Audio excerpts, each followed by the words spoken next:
Well, let's put that out there to chat real quick. That's a great question, Sly. So, what is your guys' favorite games? Oh, okay. Let me think. Favorite game. Okay, so it's a tough one. It's a tough one, Sly. So, I think my favorite game.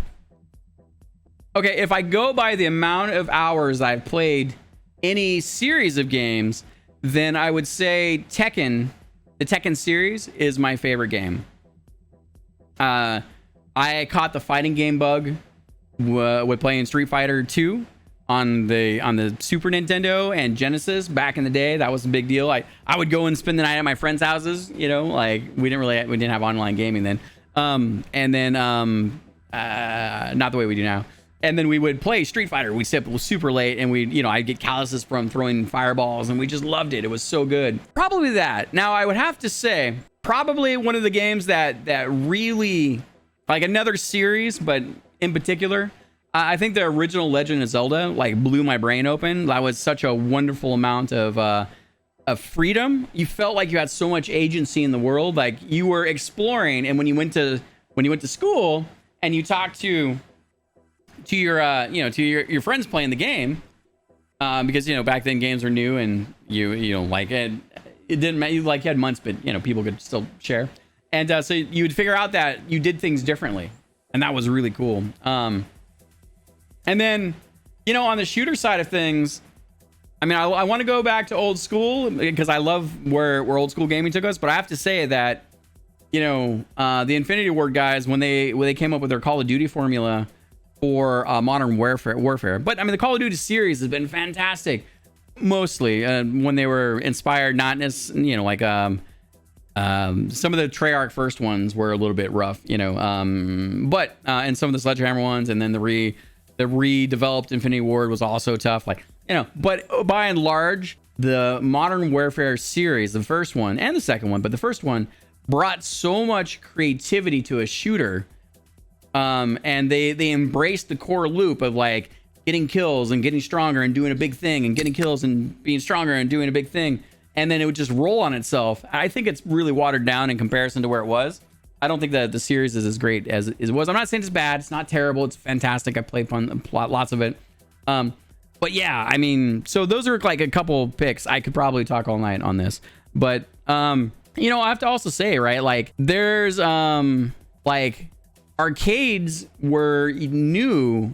I grew up in the 80s, so arcades were a fever, right? Like when I was 4 years old, here you go, Pop. When I was 4 years old, my dad and stepmom had a bar in North Dakota, and it gets really cold in North Dakota, and so I spent a year, maybe, I don't know exactly how much time, but I spent about a year. When you're that young, it's kind of hard to remember all the bits, right? So, but I would help guide in these trucks that were backing up, these big delivery trucks, and then they would the delivery man would give me like a handful of quarters, right? And then I would go in, because we had a bar when it wasn't open, I could go around and whatnot, and so I got to play pinball and Pac-Man, and I got to like grow up with interactivity, both mechanically and digitally. So those games left a deep imprint. And then the Atari 2600, because I had access all the time. And then like the Nintendo blew my mind. So many games.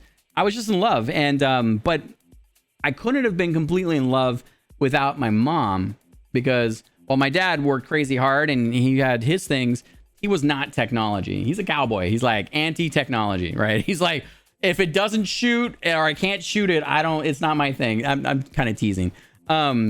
He's got more technology in his life now in this last few years that we've spent time together than the last 20. My mom really got into she was before her time. So, we're talking about like the, basically the 80s, right? The 80s and really early 90s. And she really embraced technology. She liked VHS and Betamax and recording movies, and like she had a movie collection.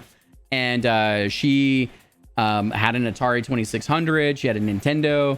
She had a Intellivision, a ColecoVision. Like she was into it. She loved playing games. And my mom had issues. as all parents do, right? I have issues. We all have fucked up shit. Like, just the way it goes. And she had a hard time connecting to people. Like, she wasn't physical. She had children, my sister and myself, and she wasn't very close to us.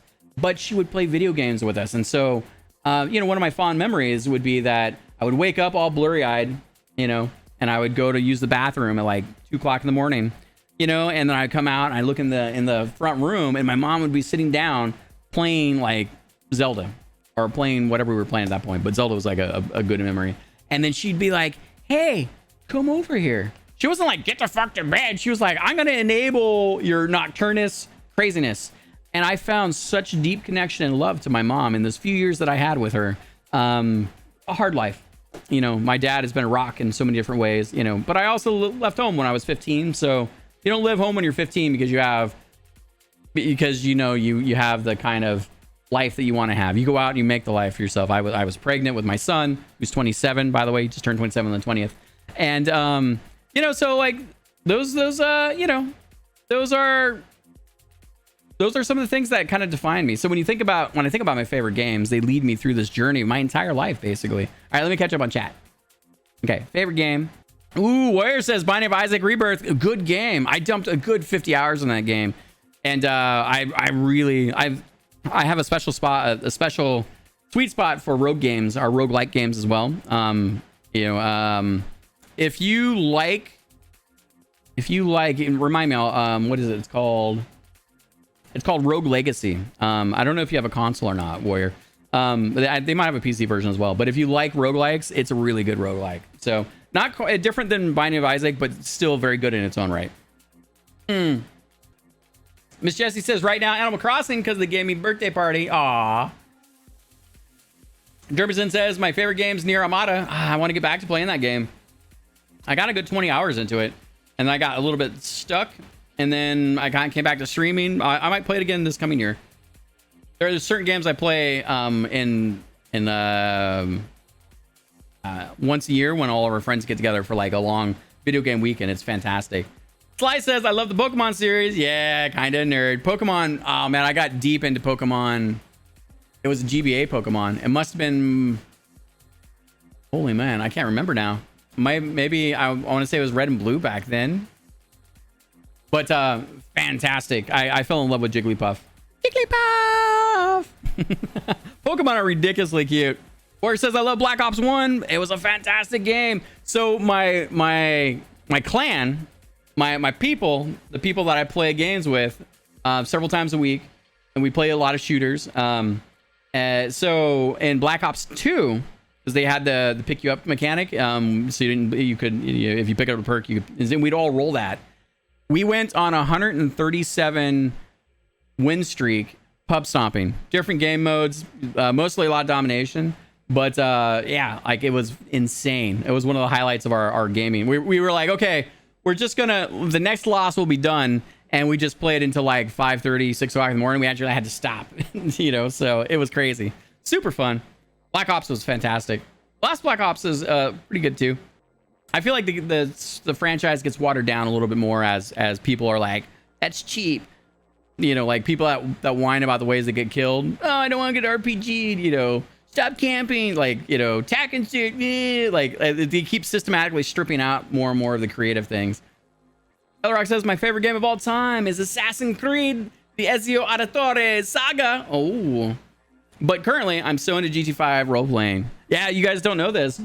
Well, you do now, because Elrock, she's like, hey, I'm role-playing on a GTA 5 role-playing server, which I'd only heard of it a little bit, so I'm super glad I have a friend that now plays. She plays paramedic roles. She's like, goes and picks up people. And then sometimes she's like, like, because it's strict role-playing rules, but sometimes she's like, hey, I like to hang out with this streamer, this body, because a lot of them stream as well, so you can get the body feeds. It's pretty neat. There's a little piece of me that wants to play. Just so many things to play, friends. And by the time I'm doing this, we're not playing anything. So, okay, let me catch up on chat. Zay says current favorite game is Sims 4 and The Long Dark. Ooh, Zay's had good things to say about The Long Dark. Childhood games were Super Mario 64 and Zelda Ocarina of Time. Fantastic games. Warrior says probably the best COD in my opinion. Interesting.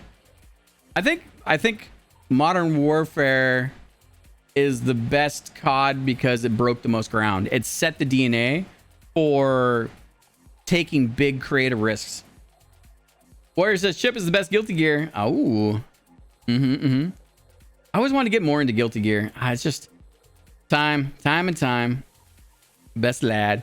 Sly says, yeah, first fighting game I warmed up to. Nice. Oh man, it's a great game to dig into. Chip Xana for president. Yep. Chip Xana for president. Sly says, I used to play Super Mario with my grandpa. Oh, dude, that's awesome. Warrior says, I played Paper Mario on the Wii with my mom. Oh, that's also fantastic. You guys are lucky. That's one of the things. If you're a woman and you play video games, I am so appreciative that you decided that's something you like doing. Because, back in my day, I'm 43. I'm not exactly ancient, but I got seasoning, But I grew up where it was very, very ultra rare to meet a woman that, because that's the other thing, right? Like, people go through this phase where they were told, stop playing with games, stop playing, like grow up, like, go drink at the bar or do whatever it is you're going to do, right? Like, and luckily, women have, and men to some degree, but that have bucked that culture, but they've also embraced it. I mean, gaming's here to stay, the end. Like, we're multi-generational at this point. But it was lonely growing up, not having a lot of girls that were interested. And I always had a lot of my relationships. Sometimes I could get some interest and we could play, but not very often. And a lot of times it became competitive, like not competitive between us, but the fact that I had this thing I love doing. Gaming's been a core part of me that has been my life for a long time. It's my go-to when I'm sad. It's my quality me time. It's like reading and other activities that I do, but I value it that much. And a lot of people don't understand or appreciate that, or get jealous of what that they are not the most, they're not as important than those things. I've had to deal with that, a bit in relationships. It's always tough. Always tough. Warrior says, I'll definitely have to try out Rogue Legacy. Yeah. Elrock, you peeping on people. Absolutely, she is. Sly says, favorite game of Pokemon is Soul Silver. Oh, man. So much nostalgia with that game. Nice. Was that Soul Silver? Was that GBA or was that DS? Or was that 3DS? Elrock says, I can't help it. Lindon influenced me, Zay. Absolutely. Lindon's an influencer. Where it says, I missed the feeling of watching the Black Ops 1 trailer on old YouTube waiting for it to drop. I still, like we're deep into Blackout. So I still play Blackout a few times a week with the buds, and it's fun. We're playing in the last Modern Warfare game, but we're so deep into this year, there's going to be another Call of Duty game. But we all generally get it ahead of time. We've taken a wait and see when they had really bad ones. But we still make a thing out of it. It's kind of nice. But it's not quite, like I understand when you're like, I was so excited for Tekken 3 that it was like 5 or 6 months of just like, I want to play Tekken 3, and I look at anything I could find on it. It was so good.